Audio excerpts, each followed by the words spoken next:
Baik, bismillahirrahmanirrahim. Assalamualaikum warahmatullahi wabarakatuh. Perkenalkan, saya Nurul Isro'iyah, mahasiswa UIN Mataram, Prodi Tadris Matematika dengan nomor induk mahasiswa 230103025, kelas 4A. Baik, pada video kali ini saya akan membahas mengenai evaluasi pembelajaran matematika berdasarkan ranah kognitif taksonomi Bloom, di mana pada materi ini akan membahas mengenai bagaimana cara taksonomi Bloom digunakan sebagai dasar dalam menyusun soal-soal evaluasi pembelajaran matematika, yang mana dimulai dari tingkat terendah, yaitu C1, hingga tingkat tertinggi, yaitu C6. Nah, langsung saja. Nah, di sini saya sedikit akan menjelaskan mengenai ranah kognitif taksonomi Bloom, yaitu 1956. Apa sih ranah kognitif itu? Ranah kognitif adalah ranah dalam pembelajaran yang berkaitan dengan kemampuan berpikir dan pengetahuan. Nah, di mana menurut taksonomi Bloom, ranah kognitif itu ada 6 tingkatan, yaitu yang pertama pengetahuan, kemudian yang kedua pemahaman, yang ketiga penerapan, yang keempat analisis, yang kelima sintesis, dan yang keenam evaluasi. Nah, di sini nanti saya akan menjelaskan satu persatu dari tingkatan tersebut. Langsung saja tingkat pertama, yaitu C1, know like, pengetahuan atau mengingat. Apa sih yang dimaksud dengan pengetahuan atau mengingat itu? Pengetahuan adalah kemampuan untuk mengingat fakta, istilah, dasar ilmu, dan jawaban sederhana, atau bisa kita artikan dengan kemampuan dalam menghafal dan menyebutkan suatu informasi dasar tanpa perlu pemahaman yang mendalam. Nah, di sini poin-poin dari pengetahuan itu yaitu siswa dapat mengingat dan menyebutkan informasi tersebut. Nah, di mana di sini siswa juga tidak memerlukan pemahaman yang mendalam, cukup dengan menghafal saja. Agar lebih jelasnya, langsung saja ke contoh. Contoh C1. Yang pertama yaitu rumus yang digunakan untuk menghitung peluang kejadian A dalam ruang sampel S adalah A. Peluang kejadian A sama dengan NA per NS. B. Peluang A sama dengan NA kali NS. C. Peluang A sama dengan NS per NA. D. Peluang A sama dengan NA plus NS. E. Peluang A sama dengan NS min NA. Nah, dari contoh ini kita dapat mengetahui bahwa contoh ini termasuk C1, di mana di sini siswa diminta untuk mengingat atau menghafal rumus yang sudah dijelaskan pada pelajaran sebelumnya. Jadi untuk jawabannya di sini yaitu di mana rumus peluang itu yaitu peluang kejadian A sama dengan jumlah anggota kejadian A dibagi dengan jumlah seluruh anggota ruang sampel dari kejadian A tersebut. Nah, di sini yang benar yaitu yang A, di mana peluang A sama dengan NA per NS. Jadi, di sini untuk pengecohnya yang di mana pada pilihan B, C, dan D, E ini semuanya sama aja, cuman yang membedakannya yaitu operasinya, di mana operasinya yang pada pilihan B ini dapat mengecoh siswa bahwa karena kebanyakan operasi perkalian itu dipakai pada peluang kejadian gabungan atau peluang kejadian majemuk.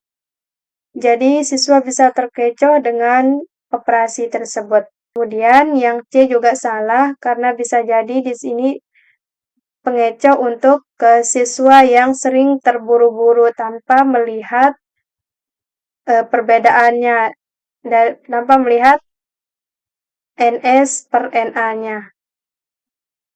Nah, kemudian yang D juga pengecoh karena di sini siswa juga yang kurang ingatannya atau belum yang kurang ingatannya, di mana di sini lebih umum dilihat karena dia penjumlahan paling umum ditemukan. Kemudian yang E juga pengecoh, di sini pengurangan, di mana di sini juga dia tertukar, bisa juga jadi komplement, tapi karena ini konteks peluang, maka ini juga pengecoh bagi siswa yang tidak menghafal rumus peluang. Selanjutnya yaitu tingkatan yang kedua, yaitu pemahaman.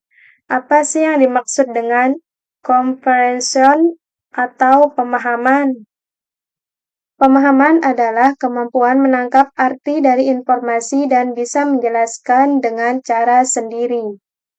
Nah, dari sini poin-poin pemahaman yaitu siswa dapat menjelaskan informasi dengan kata sendiri. Kemudian, siswa dapat memberi contoh atau membandingkan atau bisa menafsirkan ide.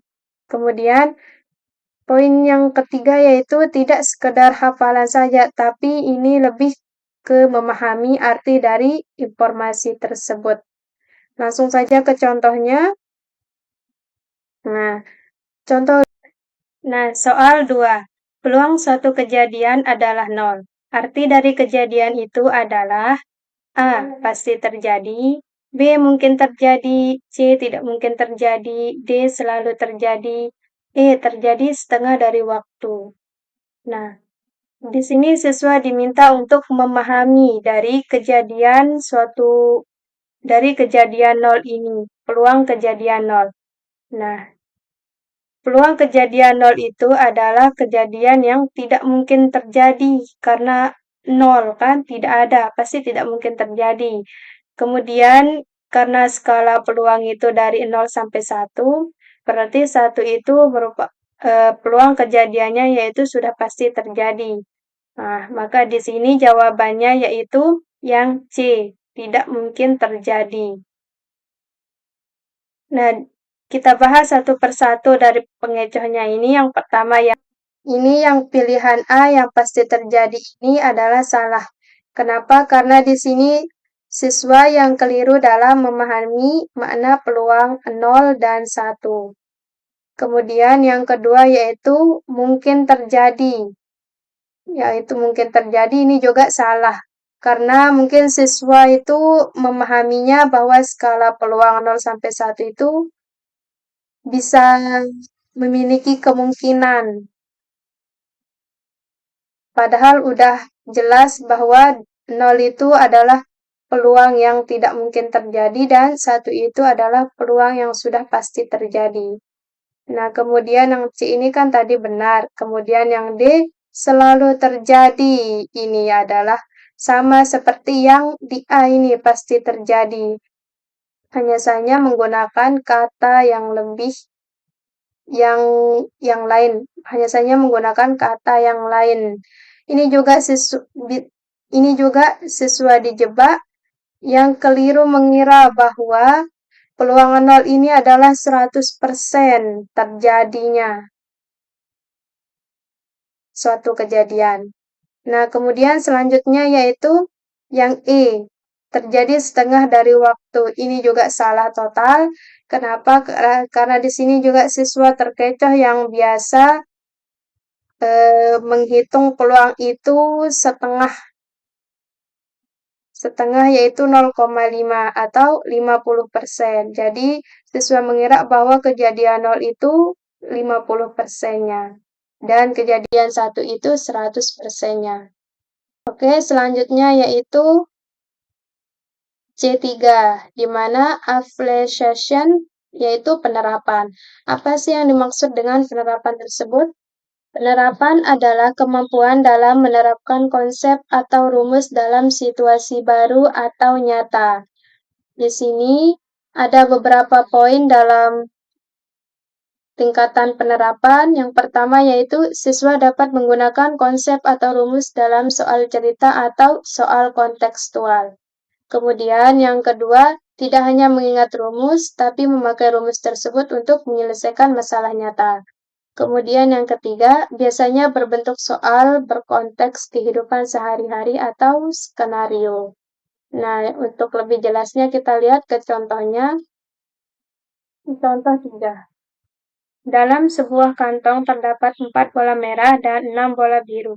Jika diambil satu bola secara acak, peluang terambilnya bola merah adalah A. 2/5, B. 3/5, C. 2/3, D. 1/2, E. 1.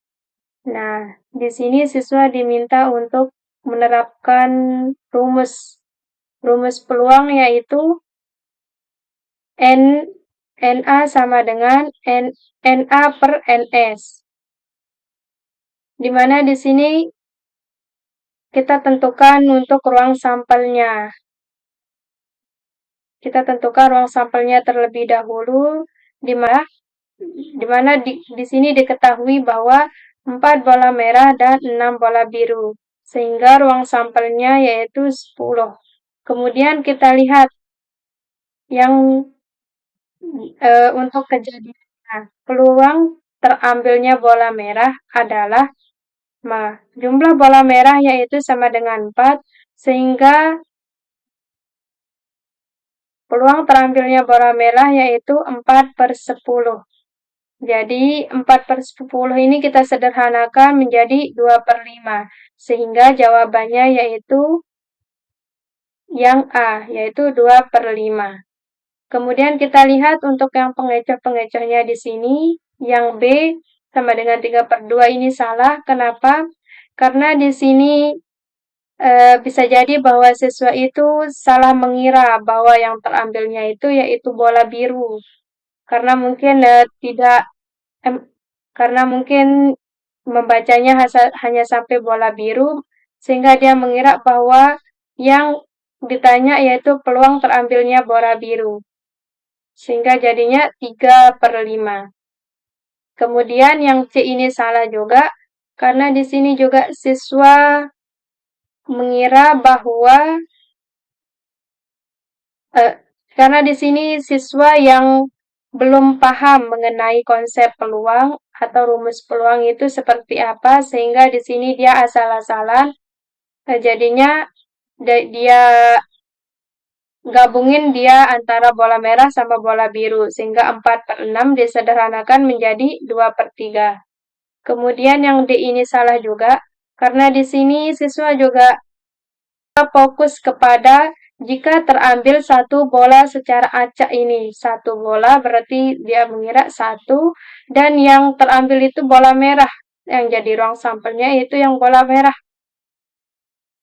Sehingga di sini disederhanakan menjadi 1/2. Kemudian yang E ini juga salah karena siswa terkecoh dengan angka 4 dan 6 ini. Kan tadi sudah ditentuin ruang sampelnya yaitu 10, kemudian yang ini dijumlahkan saja tanpa melihat bahwa peluang terambilnya bola merah, sehingga dia menggabungkan keduanya yaitu 4 ditambah 6 sama dengan 10, 10/10 sama dengan 1. Nah, lanjut di sini, yaitu C4, di mana di sini analisis. Apa sih yang dimaksud dengan analisis itu? Analisis adalah kemampuan dalam menganalisis bagian-bagian informasi dan memahami hubungan logis di dalamnya. Poin-poin dari analisis ini yaitu siswa dapat menguraikan informasi kompleks menjadi bagian-bagian yang kecil. Kemudian, mengenali hubungan antar komponen dari soal-soal. Poin selanjutnya yaitu membandingkan atau mengidentifikasi motif, sebab akibat, atau struktur yang tersembunyi. Kemudian yaitu menarik kesimpulan dari analisis bagian-bagian tersebut. Langsung saja ke contohnya. Nomor 4. Dua dadu dilempar secara bersama-sama. Banyaknya pasangan hasil yang mungkin atau banyaknya ruang sampel adalah A. 6, B. 12, C. 18, D. 24, E. 36. Di sini, nah, di soal nomor 4 ini Contoh analisis, siswa diminta untuk menganalisis dari dua informasi atau di sini dua dadu yang dilempar secara bersamaan. Untuk menentukan ruang sampelnya, di sini karena satu dadu itu ruang sampelnya yaitu hanya 6, sehingga di sini kita bisa mengalihkan karena dua dadu yang dilemparkan, berarti 6 kali 6 sama dengan 26. Nah, maka sehingga jawaban dari nomor 4 ini yaitu 36. Yang pertama yaitu pilihan A yaitu sama dengan 6. Ini salah karena di mana di sini ruang sampel dari satu dadu itu kan sama dengan 6. Siswa bisa terkecoh dan memilih 6 tanpa melihat bahwa di soalnya yaitu ada dua dadu yang dilempar. Kemudian yang B yaitu 12, salah juga karena di sini siswa dia menjumlahkan di mana ruang sampel satu dadu itu kan 6. Karena dua dadu yang dilempar maka dia menjumlahkan sehingga dia menjadi 12. Kemudian yang C yaitu 18. Ini juga salah karena di sini siswa mengira bahwa pada saat pelemparan dua dadu itu angka yang muncul yaitu 3 dan 12. Sehingga 3 dikurangi 12 sama dengan 9, berarti 9 tambah 9 sama dengan 18. Salah. Kemudian yang D ini yaitu 24. Di mana di sini angka yang menengah, yang di tengah-tengah, yang bisa siswa sebelum menghitungnya itu siswa bisa asal-asalan pilih karena belum paham mengenai ruang sampel, sehingga siswa memilih 24 karena lebih dominan yang di tengah-tengah. Selanjutnya yaitu C5, yaitu sintesis. Apa sih yang dimaksud dengan sintesis itu? Sintesis adalah kemampuan menyusun dan mengkombinasi. Sintesis adalah kemampuan menyusun dan mengkombinasikan informasi menjadi sebuah solusi atau ide baru. Nah, di sini poin-poin pada sintesis yaitu siswa mampu menggabungkan beberapa ide atau konsep menjadi satu solusi. Kemudian yang kedua yaitu dapat merancang strategi, membuat model atau menyusun skenario berdasarkan beberapa data. Kemudian yang ketiga yaitu tidak hanya menerapkan tetapi merancang dan menyusun solusi dari berbagai informasi. Langsung saja ke contoh. Nah, di sini di mana contoh 5 yaitu perhatikan gambar bola di bawah ini. Nah, jika suatu bola dipilih secara acak dari kotak tersebut, berapakah peluang terambilnya bola berwarna merah? A. 4 per. Di sini yang mana yang B yaitu 3/15.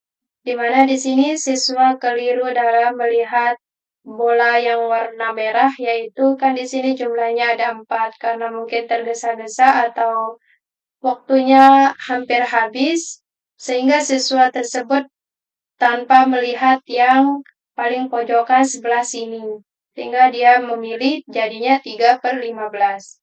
Kemudian yang C yaitu 5/15 ini juga salah, karena ini memungkinkan bahwa siswa itu kelebihan dalam melihat bola berwarna merah. Kemudian yang D yaitu 6/15. 6/15 ini juga salah, karena di mana di sini memungkinkan bahwa siswa itu bisa melihat jarak di setiap bola merah itu sebanyak 6. Sehingga dia memikirkan bahwa peluang itu adalah jarak dari bola pertama sampai terakhir yaitu 6, sehingga 6/15. Kemudian yaitu 2/15. Ini juga salah karena di sini siswa terkecoh pada saat penyederhanaan. Di sini kan jumlah bola merah itu yaitu sama dengan 4. Jadi dia sederhanakan yang 4 aja sehingga menjadi 2 tanpa dia lihat bahwa 15 ini tidak bisa disederhanakan. Lanjut yaitu C6. Apa sih yang dimaksud dengan C6 yaitu evaluasi. Evaluasi adalah kemampuan mengevaluasi dan memutuskan berdasarkan alasan dan kriteria yang jelas. Di mana di sini poin evaluasi yaitu siswa membandingkan beberapa jawaban atau pendapat, lalu memilih yang paling logis atau tepat. Kemudian menggunakan kriteria atau alasan yang dapat dipertanggungjawabkan untuk membuat penilaian. Selanjutnya yaitu bisa muncul dalam bentuk analisis terhadap solusi, penilaian terhadap argumen, atau keputusan yang dibenarkan. Langsung saja ke contoh supaya lebih jelas. Nah, contoh C6. Perhatikan langkah di bawah ini. Jumlah angka genap pada dadu sama dengan 3. Jadi peluangnya yaitu sama dengan 3/6 sama dengan 0,6. Penilaian yang benar terhadap langkah tersebut adalah A. Benar, karena ada 3 angka genap dari 6. B. Salah, karena hasil perhitungannya salah. C. Salah, karena dadu hanya memiliki 2 angka genap. D. Benar, karena 0,6 mendekati peluang sebenarnya. E. Salah, karena dadu tidak dapat menghasilkan peluang desimal.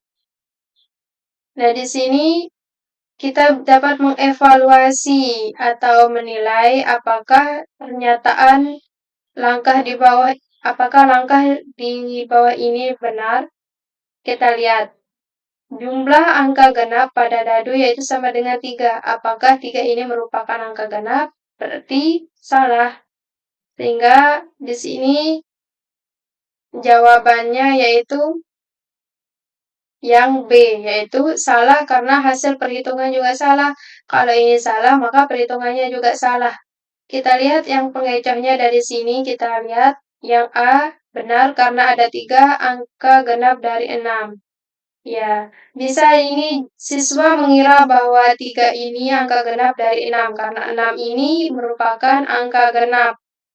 Kan lebih dominan bahwa bisa 6 ini kan bisa sama dengan 3.